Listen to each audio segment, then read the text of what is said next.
Hello students, कैसे हैं आप सभी लोग। मैं हूं Aliza Kishwar and welcome to power pages. आज के इस पार्ट 23 या कह लीजिए lecture 23 on the subject business statistics, जिसकी हमारी यूनिट 3 चल रही है, हम डिस्कस करने वाले हैं एक बहुत ही ज्यादा important method of calculating correlation, that is Spearman coefficient of correlation. हमारी जब से यूनिट 3 शुरू हुई है, हमारा कोरिलेशन का टॉपिक चल रहा है।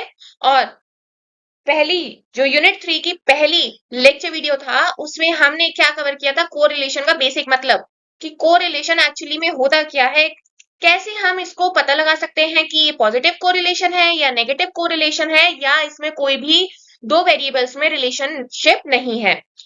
उसके बाद हमने डिस्कस किए कि इसको कैलकुलेट करने के मेथड्स कौन कौन से होते हैं। तो उसमें से इसके पहले वाले लेक्चर वीडियो में एक मेथड ऑलरेडी कवर हो चुका है, that is our Karl Pearson coefficient of method, coefficient of correlation का मेथड। राइटिंग पे मत जाइएगा, यहाँ पे ऐसे लिखा जाता है कार्ल पियर्सन का, वो बहुत ही ज्यादा इंपॉर्टेंट है। कार्ल पियर्सन और स्पीयरमैन कोएफिशिएंट ऑफ कोरिलेशन, ये दोनों मेथड्स बहुत ही ज्यादा इंपॉर्टेंट है, चाहे इंटरनली या external examination point of view से आप ले लीजिए। और इसके जो भी क्वेश्चंस बनते हैं ना, वो 15 मार्क्स के बनते हैं मोस्टली, क्योंकि इसमें बच्चा देखकर ही ये होता है कि कोरिलेशन का है तो ये नहीं आएगा, तो मीन मोड मीडियन के फिर भी कम आते हैं, बट इसके मोस्टली आपको ऑप्शंस में दिख जाएंगे। और अगर आपको ये नहीं भी आता है, मान लीजिए कि 3 करने होते हैं ना 5 में से, तो हो सकता है कि आपको मेथड सेंट्रल टेंडेंसी का एक क्वेश्चन हो, बट ये अगर आप पढ़ के गए हैं ना, तो ये बहुत ही ज्यादा इजी है और बहुत ज्यादा स्कोरिंग है ये। तो मेरा सजेशन ये रहता है कि आप इसे जरूर ऑप्ट करें आउट ऑफ योर ऑप्शंस। ठीक है, तो चलिए हम आज का ये लेक्चर वीडियो स्टार्ट करते हैं और देखते हैं कि स्पीयरमैन कोएफिशिएंट ऑफ कोरिलेशन कैसे कैलकुलेट होता है। सबसे पहले जानते हैं स्पीयरमैन रैंक कोरिलेशन। इसका एक्चुअल नाम Spearman rank correlation of coefficient है।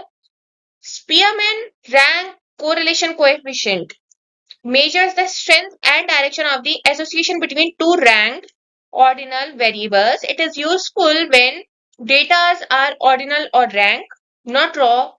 Ranks in the sense कि मान लीजिए रैंकिंग होती है ना, first, second, third, fourth, fifth, यहाँ पे ये इसका यूज होता है। हम यहाँ पे वेरिएबल्स को रैंक करते हैं। आपको कुछ सेट ऑफ सिमिलर वेरिएबल्स मिलेंगे, मान लीजिए जैसे 1 है, वो उस सेट ऑफ वेरिएबल्स में 3 बार आया है, तो उन 3 1 को कैसे हम 1 2 3 में रैंक कर सकते हैं, वो बताता है ये स्पीयरमैन रैंक मेथड। सेकेंड, इसका क्या यूज है, relationship between variables are monotonic but not necessarily linear. इसके की पॉइंट्स क्या हैं, वेरिएबल रेंज होती है -1 से +1, जो कोरिलेशन में होता है। +1 होता है perfectly positive correlation, -1 perfectly negative correlation. Then अगर 0 होता है तो इसका मतलब कोई भी रिलेशन या कोरिलेशन उसमें एग्जिस्ट नहीं करता है वेरिएबल्स में। Based on difference in ranks of paired observations, इसका फॉर्मूला आप इसको नोट करेंगे और अच्छे से समझेंगे, ये इसका होता है फॉर्मूला। ठीक है, ये इसका होता है फॉर्मूला। चलिए, जहां पे डी होता है difference between ranks of paired value और एन नंबर ऑफ ऑब्जर्वेशंस। यहां तक समझ आया, चलिए आगे बढ़ते हैं। अब देखते हैं इंडिविजुअल सीरीज में इसको कैसे कैलकुलेट किया जा सकता है। एक स्टूडेंट है, A B C D E का सेट, एक्स है 1 2 3 4 5, वाई है 2 1 4 3 5। डी निकाला हमने, डी कैसे निकलता है, डी तो पता ही होगा आपको, compute D X minus Y, X minus Y से हमने डी निकाला है, तो यहाँ पे यह आ गया। ठीक है, ये एक्स हो गया, ये वाई हो गया, इससे इसे माइनस करेंगे तो ये डी का जो सेट है वो आ जाएगा। इसका ही स्क्वायर हमारा होता है डी स्क्वायर।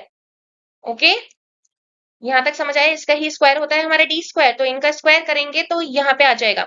अब सिग्मा डी स्क्वायर आया हमारा 4, 1 2 3 4, जीरो को तो लेते नहीं है तो जीरो को लेंगे नहीं, और एन है नंबर ऑफ ऑब्जर्वेशन कितनी है 5। इंडिविजुअल सीरीज है तो हम इसमें फ्रीक्वेंसी को ऐड करते ही नहीं है। अब हमने फॉर्मूले में अप्लाई किया 6 sigma D square, sigma D square याद रखिएगा। अच्छा, आगे प्रोसीड करने से पहले मैं आपको कुछ बताऊंगी। बहुत से बच्चे कंफ्यूज होते हैं, जैसे मान लीजिए कि डी स्क्वायर है, एक ये है और एक रुको,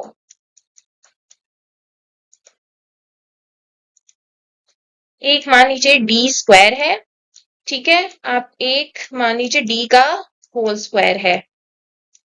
तो बच्चे क्या करते हैं, अगर मान लीजिए कि आपने ये वाला 4 कैलकुलेट किया है तो इसको लिख देंगे यहाँ पे 4, डी स्क्वायर भी 4 और यहाँ पे भी 4 ही लिख देंगे, जबकि ये बच्चे गलत है। ये वाला तो सही है, ये वाला गलत है। क्यों? यहाँ पे डी का स्क्वायर बोला है, डी स्क्वायर नहीं बोला, डी का होल स्क्वायर।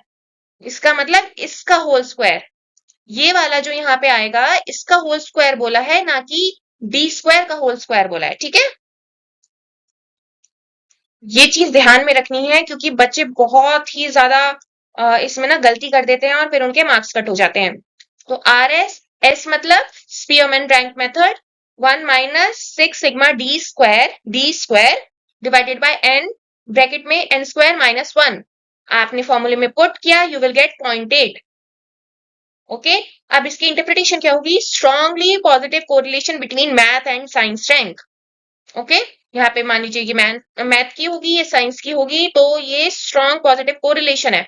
+1 के पास है ना, ये 0.8 +1 के पास होता है ना, तो इसलिए ये स्ट्रांगली पॉजिटिव कोरिलेशन है। अगर यहाँ पे ही माइनस लगा होता तो स्ट्रांगली नेगेटिव कोरिलेशन होता, बट यहाँ पे प्लस है तो ये पॉजिटिव में है।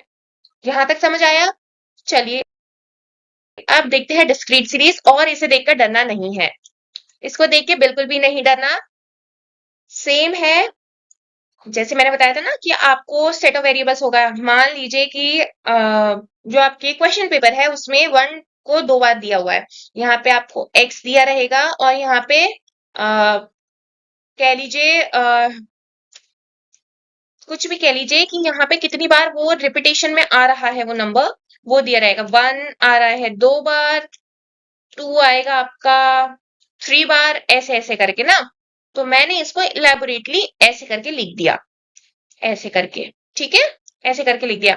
डी निकालना बहुत इजी है, मैंने बताया है, x - y, इससे इसे माइनस करना है, ये आ जाएगा, और डी स्क्वायर यहाँ पे ये आ जाएगा। ओके, ये यहां तक इजी है। चलिए अब आगे बढ़ते हैं। अब देखते हैं इसको कैलकुलेट कैसे करते हैं। हमने सिग्मा डी स्क्वायर निकाला है 6 आया है, एंड नंबर ऑफ ऑब्जर्वेशन 14 आया है। अब यहाँ पे स्टेप 2 है, अप्लाई करना है फॉर्मूला। फॉर्मूला होता है ये, आपने फॉर्मूले में पुट किया 0.9868, वेरी स्ट्रॉन्ग कोरिलेशन है, पॉजिटिव कोरिलेशन। क्यों? क्योंकि ये +1 के पास है ना, अगर यहीं पे माइनस होता तो वेरी स्ट्रॉन्ग नेगेटिव कोरिलेशन में होता। ओके, वहां पे इसके पहले वाले में क्या आया था? 0.8 आया था ना, तो हमने स्ट्रॉन्ग पॉजिटिव कोरिलेशन बोला था, पर यहाँ पे 0.9 है, ये तो और पास हो गया ना बन के, तो यहाँ पे वेरी स्ट्रॉन्ग बोला गया है। यहां तक समझ आया? चलिए आप देखते हैं लास्ट सीरीज जो हमारी होती है, that is our continuous series. X की मिड वैल्यूज गिवन है, रैंक गिवन है, वाई की मिड वैल्यू गिवन है, रैंक गिवन है। अब यहाँ पे क्या करना है? रैंक एक्स को रैंक वाई, इन दोनों को करना है आपने सब्ट्रैक्ट। 1 - 1 0, 2 - 2 0, 3 - 3 0, 4 - 4 0। डी स्क्वायर करेंगे तो डी स्क्वायर भी आएगा 0। अब यहाँ पे थोड़ा सा ध्यान देने की बात है, यहाँ पे सिग्मा डी स्क्वायर आया है आपका 0 और एन आया है नंबर ऑफ ऑब्जर्वेशन 4। ठीक है, अब आपने इसे करना है फॉर्मूले में पुट, और फॉर्मूले में पुट करने के बाद 0 divided by something is not 0। Okay, it's not 0। आप पहले, ऐसा नहीं होगा कि यहाँ पे 0 लिखा है उसमें कुछ है तो आप ये करेंगे। बॉड मास, बॉड मास सुना है ना आपने? बॉड मास,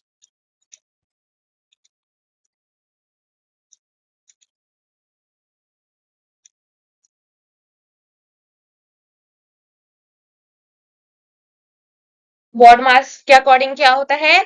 ब्रैकेट्स ऑफ होते हैं, ब्रैकेट्स ऑफ होते हैं ना पहले, फिर डिवीजन, ये यही होता है ना, पहले ब्रैकेट्स होंगे, यही होता है ना। तो आपने फॉर्मूले में पुट किया। अब यहाँ पे देखिए आप, बिल्कुल 1 आया है, तो यहाँ पे परफेक्टली पॉजिटिव कोरिलेशन आएगा। ठीक है, यहाँ पे ध्यान आया, समझ आया? आपको समझ तो आ रहा है ना? अगर कुछ ना समझ आए, अगर कुछ ना समझ आए तो आप कमेंट सेक्शन में पूछिएगा, तभी ना आए, इसे रिपीटेटिवली देखिएगा, मैं दोबारा से ला दूंगी, बट स्टिल आपको समझ आना बहुत जरूरी है क्योंकि ये एग्जाम पॉइंट ऑफ व्यू से बहुत ही ज्यादा इंपॉर्टेंट है। और ये बोर्ड मास का जो रूल है, बोर्ड मास का ये जो रूल है ना, ये आपको पता होना चाहिए। ठीक है, ब्रैकेट्स आपके ये ऑर्डर्स होते हैं, division, multiplication, addition and subtraction, इसी के अकॉर्डिंग आपको चलना होता है। Okay, so that's all in today's lecture video. Thank you, and if you find it useful, please like, share, subscribe this channel. Have a great learning ahead, बच्चे. Bye.